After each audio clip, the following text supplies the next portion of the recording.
பார்வதி கல்யாணமாம் அதனை பூலோகம் கொண்டாடுதாம்.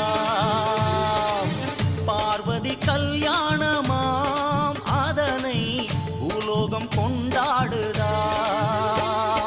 தாயாரின் ரூபத்தில் வேப்ப மரமாம், சிவனாரின் ரூபத்தில் அரச மரமாம். வேப்ப மரத்தில் குங்குமம் தீட்டி, அரச மரத்தில் திருநீரு பூசி, அன்னைக்கும் சிவனார்க்கும் கல்யாணமாம். மங்கையரின் புலவையிலே மரம் சிலிர்க்குதாம். பார்வதி கல்யாணமாம் அதனை பூலோகம் கொண்டாடு.